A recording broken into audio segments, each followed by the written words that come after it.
Hello guys, आप सबका स्वागत है आपके अपने यूट्यूब चैनल डॉक्टर भाटी में। और आज जो मैं वीडियो पोस्ट करने वाला हूं वो वीडियो है रिगार्डिंग टाटा टियागो का लॉन्ग टर्म रिव्यू। मेरे काफ़ी सब्सक्राइबर्स को इस वीडियो का वेट था, सॉरी उसके आने में टाइम हुआ। तो चलिए स्टार्ट करते हैं इस वीडियो के साथ। तो गाइस, अब तक ये कार जो है ओवरऑल 24,241 चल चुकी है। तो गाइज लगभग 24,000 25,000 के आसपास ये गाड़ी मैं चला चुका हूँ। और ये गाड़ी हमारी फैमिली में आई थी अराउंड फरवरी 2020 में। तो अभी इसको लगभग 1.25 साल हो चुका है गाइज। अच्छे से इसको हम रफ एंड टफ एरियाज में टेस्ट भी कर चुके हैं और 24-25,000 गाड़ी चल चुकी है। और अगर पूछा जाए कि ये कौन सा वेरिएंट है क्या है, तो ये टॉप मोस्ट वेरिएंट है। और जहां तक बात आती है इस कार के थ्रू एंड थ्रू रिव्यू की, तो अब स्टार्ट करते हैं। तो गाइस, सबसे पहले तो ये कार लेने का जो पर्पस था वो मैंने अपनी वाइफ के लिए ली थी। और मेन जो मेरे माइंड में कंसर्न था वो सेफ्टी थी। तो इसलिए उस टाइम ये जो भी हैचबैक्स थी उनमें अकेली थी जो 4 स्टार सेफ्टी देती है। तो गाइज इसलिए ये वाली कार ली गई। अब गाइज अगर बात करी जाए ड्राइविंग की, तो इवन दो ये जो इसकी कैटेगरी है वो वैगनर सिलेरियो वाली कैटेगरी है, बट जो इसकी परफॉर्मेंस है ये स्विफ्ट i20 बलिनो अल्ट्रॉस से कहीं कम नहीं लगती मेरे को। इवन तो आप इसको बाहर से देखेंगे तो आपको इसकी बॉडी लगेगी कि हाँ ये एक normal mid size family hatchback है जो ज्यादा कटवट मारने के लिए भागने के लिए नहीं बनी। बट गाइस ट्रस्ट में, आप एक बार इसको चलाएंगे और इसको अच्छे से ड्राइव करेंगे, स्पिरिटेड ड्राइविंग करेंगे, आपको पता चल जाएगा कि इसका क्या पोटेंशियल है, ये गाड़ी क्या क्या चीजें कर सकती है। तो मुझे जो इससे उम्मीद नहीं थी, मैं मान के चल रहा था कि भाई सिलेरियो वैगनर के लेवल की गाड़ी है तो उन जैसा ही परफॉर्म करेगी, कुछ ऐसे खास ड्राइविंग डायनेमिक्स नहीं होंगे। बट इसने मुझको गलत ठहराया और दिखा दिया कि ये गाड़ी क्या क्या कर सकती है। बहुत जबरदस्त है चलने में। और अगर आप अच्छे खासे ड्राइविंग के मूड में है तो ये आपका पूरा पूरा साथ देगी, कहीं आपको हल्का नहीं पड़ने देगी, पहली बात। अब गाइज जब मैंने टाटा की कार ली तो मैं रेडी था कि भाई, क्योंकि इससे पहले फैमिली में मारुति की गाड़ियां रही हैं तो मुझे पता है कि जो मारुति की फ्यूल इकोनॉमी होती है उसको बीट करना मुश्किल है, उसको टक्कर कोई नहीं दे सकता।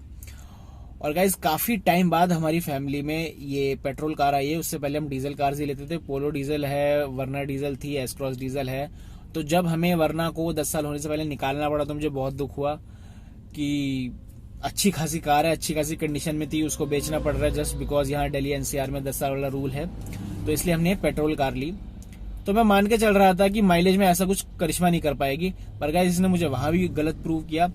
आपके चलाने के ऊपर है, आपको चलानी आनी चाहिए। अगर आपको चलानी आती है गाड़ी अच्छे से मतलब अगर आपको एक्सपीरियंस है अच्छे से गाड़ी चलाने का तो आप अच्छी से अच्छी माइलेज निकाल लेंगे। मेरा जो पर्सनल एक्सपीरियंस रहा है गाइज इस गाड़ी से मैंने जो माइलेज वगैरह निकाली है वो अगर बहुत मैं सोच के चल रहा हूँ कि मुझे माइल मंचिंग मशीन बना देना है इसको, तो 25-26 मैं डिस्प्ले पे ले आया हूँ। Even though tank to tank भी मैंने मेजर करी है, जो डिस्प्ले पे आता है उससे हल्की सी ज्यादा ही होती, कम नहीं होती। तो हम ये मान के चल सकते हैं कि मेरे MID में जो माइलेज शो करता है वो बाय डिफॉल्ट अच्छा होता है। अब अगर हम वैसे चेक करना चाहें तो अभी इसकी माइलेज में जब भी फ्यूल टैंक फुल कराता हूं तो इसका 0 कर देता हूं।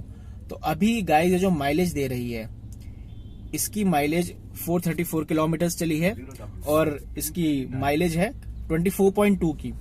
अब आप कहेंगे कि ठीक है भाई 400-450 किलोमीटर में तूने बहुत अच्छे से चला दी तो माइलेज निकाल दोगी। मैं आपको थोड़ा और ब्रॉड स्पेक्ट्रम दिखाता हूँ। ये देखिए, ये ट्रिप भी है 4241.2 किलोमीटर। गाइस इसमें भी 22.7 की माइलेज। तो गाइस आपके चलाने के ऊपर है, आप कैसे चलाने वाले हैं। और अगर ये कहा जाए कि अगर इसको बहुत पेल के भी चलाया जाए ना, तो मेरी नजर में ये सिटी में बम्पर टू बम्पर ट्रैफिक में 14 से नीचे नहीं गिरेगी, जो मुझे लगता है। और हाईवे पे इसे खूब खींच के चलाओ आप, 120, 130, 140 पेल के भगाओ तो 16-17 से नीचे नहीं गिरेगी। और ये मैं तब कह रहा हूं जब आप एकदम गाड़ी के पसीने छुटा दो। जो मेरे भाई हैं ड्राइविंग करने वाले पुराने, वो समझ गए होंगे इसका मतलब क्या है। पर अगर आप तरीके से चलाते हो, जैसे गाड़ी चलाने के लिए बनी है वैसे चलाते हो, तो ये आपको सिटी में 18 प्यार से देगी और हाईवे पे 22-24 आपकी श्रद्धा है, आप कितना अच्छा चलाने वाले हैं, 22-24। 80 से 100 के बीच में इसकी स्पीड रखी है, खूब माइलेज देगी। 100 के ऊपर जैसे हम जाते हैं हल्का सा माइलेज पे टोल पड़ता है, माइलेज हल्की सी गिरती है, बट ओवरऑल आप खुश रहेंगे इसकी फ्यूल इकोनॉमी से। मैं बहुत खुश हूं, क्योंकि अगर ये अपनी वाइफ के लिए ना लेता तो ऑब्वियसली कोई मारुति की स्विफ्ट जैसी गाड़ी लेते हम घर के लिए, तो पर वाइफ के लिए लेनी थी तो हम रेडी थे कि कोई नहीं, मारुति की गाड़ी नहीं है तो माइलेज कम भी होगी तो देख लेंगे। पर इसने माइलेज में भी हमें निराश नहीं किया, इवन दो वो अभी नई ड्राइवर है, उसे कंटिन्यूअसली गाड़ी चलाते हुए 1-1.5 साल ही हुआ है। वो, अब मैं ये नहीं कह रहा कि वो इतनी अच्छी गाड़ी नहीं चलाती, पर वो जैसी भी चलाती है उसमें भी ये गाड़ी, उसका रोज का 80 किलोमीटर का रन है, तो ये गाड़ी रोज 22-23 की माइलेज बना देती है। तो आप समझ सकते हैं अगर कोई एक्सपीरियंस ड्राइवर निकाले चलाए उसी रूट पे तो वो उस रूट पे 24-24.5 तक एक्सट्रैक्ट कर लेगा इससे। तो गाइस ये हो गई माइलेज की बात। अब आती है हैंडलिंग डायनेमिक्स, मैंने बताई थी बहुत जबरदस्त है, जैसी दिखती है उससे एक लेवल अबव परफॉर्म करती है ये। और अगर बात की एक लेवल अबव गाइस, मैंने इस सेंस में कहा कि दिखती है ये सिलेरियो वैगनार उन लेवल की कार है, तो ऑब्वियसली परफॉर्मेंस डायनेमिक्स जैसे फॉर एग्जांपल जैसे हम गाड़ी में बैठते हैं, अगर मैं वैगनार में बैठा हूं तो मुझे पता है कि इसको किस हद तक पुश करना है, ये गाड़ी की कैपेबिलिटीज क्या है। वहीं मैं स्विफ्ट में बैठता हूं, मैं थोड़ा और खुल जाता हूं, बलिनो में बैठता थोड़ा और खुल जाता हूं, क्योंकि मुझे पता है उन गाड़ियों का पोटेंशियल और कैपेबिलिटीज थोड़ी सी ज्यादा है, तो हम उनको थोड़ा हाई स्पीड पर कट मार सकते हैं, थोड़ी ज्यादा स्पिरिटेड ड्राइविंग कर सकते हैं, थोड़ी अच्छे से ब्रेक लगा सकते हैं। पर वैगनर, सिलेरियो, इन सब गाड़ियों में मैं वो नहीं करूंगा। पर ये है उनके लेवल की, उनकी कैटेगरी की, प्राइस वाइज भी और हर चीज के हिसाब से। बट गाइज ये परफॉर्मेंस में i20 बलिनो ड्राइविंग लेवल में उनके आसपास लगती है मुझे एकदम। और गाइज इसमें मेंटेनेंस की बात करें तो मैं स्क्रीनशॉट डाल दूंगा, एएमसी कराई थी मैंने। इसकी 2 सर्विस होती है, एक होती है माइनर सर्विस जो 6 महीने पे होती है, एक होती है मेजर सर्विस जिसमें सारे ऑयल चेंजेस होते हैं 1 साल पे। तो गाइज 3500 के आसपास कुछ ऐसी, मुझे अभी एग्जैक्ट अमाउंट याद नहीं है, वो एएमसी हुई थी। तो उसमें मेरा सब कुछ हुआ था, A to Z alignment balancing सब कुछ होता है और बहुत अच्छी सर्विस होती है। तो मुझे इस गाड़ी की सर्विस बहुत ज्यादा रीजनेबल लगी गाइज। घर में मारुति की कार है, फोक्सवैगन की कार है, Hyundai अभी 1 साल पहले तक थी। तो गाइज आपको बता दूं, जो लोगों के माइंड में भ्रम बन चुका है ना कि मारुति की सर्विस बहुत सस्ती होती है, गाइज ऐसा कुछ भी नहीं है। बस हाँ, आपको मारुति के स्पेयर पार्ट्स ओपन मार्केट में इजीली मिल जाएंगे, पर मारुति की सर्विस अब सस्ती नहीं रही, अच्छे खासे पैसे लेते हैं। मैं आपको बता दूं, अभी रिसेंटली हमारी एस्ट्रोस से डीजल की, उसमें बस साल की एक ही सर्विस होती है 10,000 किलोमीटर पे, तो गाइज उसके 11,000 रुपए लगे थे। तो मुझे तो कहीं से सस्ती लगी नहीं। अब पता नहीं जो भी है क्या सीन है, इवन दो 11,000 में मैंने जो बेसिक करवाना होता है बस वही करवाया था। ऐसा कुछ नहीं था कि ड्राई क्लीनिंग करवा ली, अलाइनमेंट करवा ली, कुछ नहीं। बेसिक ऑयल चेंज और जो सब होता है पीरियोडिक मेंटेनेंस वो करवाई थी। तो गाइस 11,000 का बिल आया और उन्होंने बताया कि सर यही चलेगा, हर साल 10-11 के लपेटे में ही पड़ेगी। तो गाइस मुझे तो महंगी लगी जो है। लोगों के माइंड में ना भ्रम बन चुका है कि मारुति की सर्विस बहुत सस्ती है, बहुत सस्ती है, ऐसा कुछ भी नहीं है। अब वो अच्छे खासे लूट रहे हैं लोगों को। मेरे नजरिए में आजकल जो 2 कंपनीज सर्विस बहुत रीजनेबल करती है, टाटा की आपको बहुत रीजनेबल प्राइसेस मिलेंगे और एक रेनॉ के बहुत रीजनेबल प्राइसेस मिलेंगे। इवन दो स्कोडा और फॉक्सवैगन बदनाम थे अपने हाई मेंटेनेंस कॉस्ट के लिए, बट अब वो भी आपको लॉन्ग टर्म मेंटेनेंस पैकेजेस दे रहे हैं। जैसे फॉर एग्जांपल आपने उनकी कोई कार ली तो 4 साल तक सर्विस का कोई खर्चा नहीं, उसके वो आपसे एक ही बार में 25,000 रुपए के आसपास ले लेंगे। तो आपका जैसे फॉर एग्जांपल कुशाक का मुझे आइडिया है, स्कोडा कुशाक जो आती है उसका 25,000 रुपए में आपको 4 साल का मेंटेनेंस कॉस्ट पड़ रहा है। तो बस उस दौरान आपको बस आपका जो ऑयल वगैरह, पेट्रोल है, जो फ्यूल है, उसका ही खर्चा उठाना है, सर्विस में आपको 1 रुपया नहीं देना पड़ेगा। तो गाइज मुझे बहुत ज्यादा रीजनेबल लगा, बहुत ज्यादा अच्छा लगा। पर मारुति और Hyundai ऐसे कोई मेंटेनेंस पैकेजेस अलाउ नहीं कर रहा लोगों को, वो बस लोगों को लूटने में लगे, जो मुझे लगता है, मेरा पर्सपेक्टिव है, औरों का कुछ और हो सकता है। तो गाइज ये तो बात हो गई इसकी सर्विस की। सर्विस बहुत सस्ती है, इकोनॉमी बहुत अच्छी है।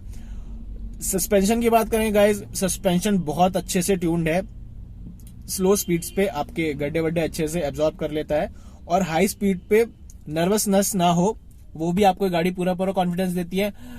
जो मेरे कुछ भाई हैं जिनको थोड़ा सा सस्पेंशन सेटअप का हल्का सा जिस्ट देना हो, मैं बता देता हूँ कि भाई अगर आपका सस्पेंशन, ये दोनों में लागू है, बाइक हो कार हो, अगर आपका सस्पेंशन सॉफ्टली सेटअप है, सॉफ्टली स्प्रिंग है, तो वो लो स्पीड पे तो आपको बहुत आराम देगा, पर हाई स्पीड पे आपकी गाड़ी बहुत नर्वस फील करेगी। एग्जाम्पल, आपकी गाड़ी 80-100 पे चल रही है, आप अचानक से कट मारेंगे, गाड़ी पूरी झूल जाएगी, बॉडी रोल फील होगा आपको।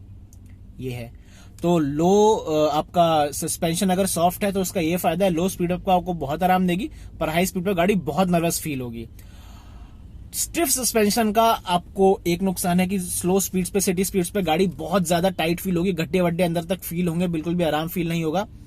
बट जब आप हाई स्पीड पे परफॉर्म कर रहे होंगे तो गाड़ी अच्छे से स्टिफ बनी रहेगी। 80-100 की स्पीड पे कटवट मारते हो, इवन दो अगर 5 सवारी भी बैठी होंगी तब भी गाड़ी डगमगाएगी नहीं ज्यादा। तो गाइज अब कंपनीज का मेन इश्यू ये होता है, उन्हें पता ही है गाड़ी हाईवे पे भी चलेगी, गाड़ी सिटी पे भी चलेगी। तो कलाकारी इंजीनियरिंग में वहां कहता हूं कि जहां वो सस्पेंशन का एक ऐसा स्वीट स्पॉट ढूंढ दे जो सिटी में भी अच्छी परफॉर्मेंस दे और आपका हाईवे पे भी अच्छी परफॉर्मेंस दे। इसका अगर आपको और एक कोई एग्जांपल बताऊं तो टीवीएस एंटॉक्स स्कूटी है जो मेरे पास है, उसका सस्पेंशन आप देखिएगा, सिटी और हाईवे दोनों पे बहुत अच्छा परफॉर्मेंस है। सेम मुझे इसका लगा, सिटी में आपको अच्छा कंफर्ट देता है और हाईवे पे अच्छा खासा आपको कॉन्फिडेंस देता है कि आप इस गाड़ी को पुश कर सकते हैं, भगा सकते हैं, कटवट मार सकते हैं। गाइस ड्राइविंग हो गई, सस्पेंशन हो गई, इकोनॉमी बहुत प्यारी है, चलने में बहुत अच्छी है। अब इसके जो निगल्स कहूंगा मैं, जबरदस्ती मतलब इसको कहेंगे कि जबरदस्ती चुन चुन के निकाल रहा हूं, बट गाइज रिव्यू है, सब कुछ सच बताना बनता है। तो गाइज इस गाड़ी को जब मैंने लिया था तब फरवरी में आई थी, तो मुझे इसका जो एक कमी लगती थी वो ये लगती थी कि जो इसमें आपका ये लॉक आता है, ये ऐसे स्टिक टाइप लॉक्स आते हैं गाइज, ये बहुत ही चीप और लो क्लास लगते हैं। मैं चाहता था कि ऐसा हो कि यहीं पे आए तो अच्छे लगे, तो ये एक मुझे इश्यू था बस। और गाइज उससे पता चलता है कि टाटा कंज्यूमर्स की बात सुनता है। मतलब मैं नहीं कह रहा कि मैंने उन्हें कोई ईमेल भेजा है, मैंने बोला मतलब कि उन्होंने फीडबैक लिया होगा कुछ लोगों से। तो अक्टूबर में जो इसका वेरिएंट आना शुरू हुआ है उसमें इन्होंने उसका लॉक वहां स्टिक टाइप हटा के, जैसा नॉर्मल कार्स में आता है वैसा इसके गेट खोलने वाले लीवर के वहीं पर दे दिया है, जो कि अच्छा है, बहुत वेलकम फीचर है। मुझे अच्छा लगता है कि गाड़ी में एक थोड़ा डाउन साइड लगता था वो भी इन्होंने हटा दिया। और गाइज इसकी एक और कमी, जो मतलब कि वो कमी तो नहीं कहूंगा एज सच, वो कमी मुझे इसलिए फील लगी क्योंकि इससे पहले हमारे घर में सारी थोड़ी सी प्रीमियम सी कार रही हैं, इसलिए थोड़ा वो फील हुआ। ऑब्वियसली कंपनीज ये डिफरेंस खुद ही क्रिएट करती हैं, सेगमेंट डिफरेंस क्रिएट करने के लिए। इससे पहले हमारे घर में वर्ना रही है, एस क्रॉस है, पोलो है। तो गाइज तीनों गाड़ियों की जो सीट्स है ना, उनका कॉन्टोरिंग और साइज अच्छा खासा है। इसमें बैठते ही लगता है कि ये सीट थोड़ी सी छोटी है, पर गाइज ये इसके साथ इश्यू नहीं है। मैं सिलेरियो में बैठूंगा, क्विड में बैठूंगा, तो उन सब की जो सीट स्क्वाब है वो भी थोड़ा सा छोटा है, तो बस इसमें ये कमी है, पर ये सच कमी नहीं है। अगर आप छोटी गाड़ी से इन पे मूव कर रहे हैं तो आपको अच्छा लगेगा, बड़ी गाड़ी के बाद आप इसमें बैठ रहे हो तो आपको लगेगा सीट थोड़ी सी छोटी है, पर अनकंफर्टेबल या ऐसा कुछ नहीं है। बस एक कमी बता रहा हूं, कमी भी नहीं कहूंगा, बस इसका एक डिफरेंशिएटिंग फीचर बता रहा हूं जो इसमें है। एल्ट्रॉज की सीट्स, नेक्सॉन्स की सीट्स फुल साइज है, इसकी हल्की सी छोटी है। हाँ, जो मेरे कुछ 6 फुट के भाई हैं, 6 फुट 2 इंच, जो ज्यादा बड़े स्ट्रेचर के हैं, उनको थोड़ा सा लग सकता है कि सीट इतनी ज्यादा अच्छे से बकेट फिट नहीं आ रही, बाकी ऐसा कोई इशू सच नहीं है। और गाइज प्रैक्टिकलिटी के मामले में गाड़ी बहुत जबरदस्त है, मैं आपको दिखाता हूँ। तो गाइज देखिए इसका डैशबोर्ड है, धड़ाम से नहीं गिरता, आराम से नीचे आता जैसे लग्जरी हो। यहाँ ऊपर इन्होंने एक स्पेस दिया है जिसमें आप टैब वगैरह रख सकते हैं, यहाँ पेन वगैरह रख सकते हैं, यहाँ कार्ड्स वगैरह रख सकते हैं। और गाइज ये वो है, मतलब टॉप मॉडल है, तो इसमें ये कूल्ड ग्लव बॉक्स है। और ये एक अच्छा टच लगता है कि बाहर का जो हमारी रेड कलर की कार है, तो इसमें अंदर में एसी वेंट्स भी रेड कलर के हैं। साउंड सिस्टम गाइज इसकी यूएसपी है, बहुत ही जानदार साउंड सिस्टम है इसका, अपडेट होके IRA ईरा का सिस्टम है, बहुत अच्छा। जहां तक साउंड सिस्टम की बात करें गाइज, साउंड सिस्टम बहुत ही प्यारा है, इसको एक्सप्लेन नहीं किया जा सकता। अब मैं कोई वीडियो में गाना डालूंगा तो कॉपीराइट स्ट्राइक आ जाएगा। तो इसमें 4 तो स्पीकर्स आते हैं, 4 ट्विटर्स आते हैं, एक स्पीकर गाइज, एक ट्विटर, एक स्पीकर गाइज, एक ट्विटर, सेम दोनों साइड आता है। तो गाइज 4 स्पीकर और 4 ट्विटर का सेटअप आता है, बहुत ही ज्यादा अच्छा लगता है। मतलब कि अगर मैं ये कहूं कि आप 13-14 लाख तक की गाड़ी कोई भी उठाओ मार्केट में, तो उसमें भी स्टॉक म्यूजिक सिस्टम ऐसा नहीं आता जैसा इसमें आता है। बहुत ही प्यारा है और सफिशिएंट है, मतलब आपको ऐसा कुछ लगेगा नहीं कि आफ्टर मार्केट कराने की जरूरत है। बहुत प्यारा म्यूजिक सिस्टम है, मुझे तो बहुत अच्छा लगता है। और जो भी गाड़ी में बैठता है बंदा वो पूछता है कि भाई ये इसमें कुछ बाहर से लगवाया। मैं कहता हूँ भाई ऐसा कुछ नहीं है, सब स्टॉक है, सब कंपनी फिटेड है, बहुत प्यारा लगता है। अब गाइज आते हैं इसके फ्यूचर स्कोप पे, और जो आजकल कंपटीशन चल रहा है उसमें क्या होना चाहिए, क्या नहीं करना चाहिए। तो गाइज अभी इसके डायरेक्ट कंपटीशन में जो गाड़ियां हैं जो आजकल चल रही हैं, न्यूली लॉन्च सिलेरियो है। तो गाइज सिलेरियो से मैं अभी भी, इवन दो सिलेरियो अपडेटेड आ चुकी है, इसको बेटर ही कहूंगा। हाँ, ये सिलेरियो से आपको जो बूट स्पेस है उसमें कम लगेगी, बट गाइज मारुति ने तो चिढ़ के ग्लोबल एनकैप में अपनी कार ही बेचना बंद कर दिया, क्योंकि उन्हें पता है वहां से उन्हें अंडे ही मिलते हैं, 0 स्टार ही मिलते हैं। तो गाइज जिसको सेफ्टी चाहिए तो उन भाइयों को मैं बोलूंगा कि टियागो के साथ ही जाए। इवन मैं तो ये कहूंगा कि जो आप पैसे दे रहे हैं आपके जिस भी मॉडल के लिए, फॉर एग्जांपल इसका टॉप मॉडल अगर आप ले रहे हैं, तो आप जितने पैसे दे रहे हैं ना उसके हिसाब से आपको इसमें पावर, इक्विपमेंट सब कुछ मिल रहा है।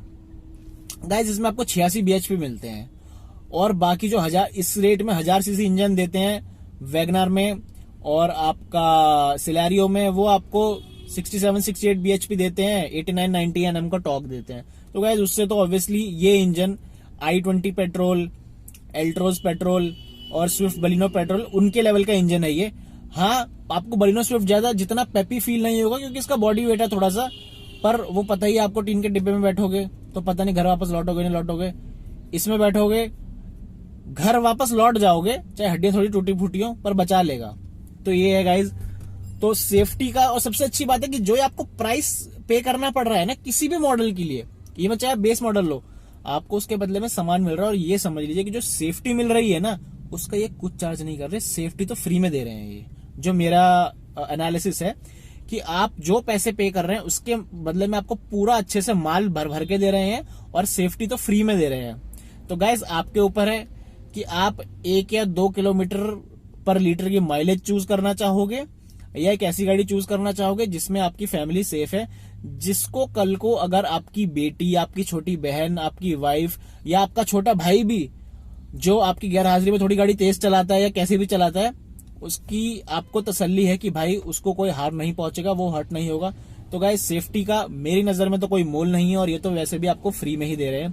तो गाइज मेरी तरफ से इस गाड़ी को पूरे 5 में से 5 स्टार है, बहुत जबरदस्त गाड़ी है। कोई भी मेरा भाई लेना चाहेगा तो मैं उसको फुल्ली रिकमेंड करूंगा। बाय गाइज, अगली वीडियो में मिलते हैं।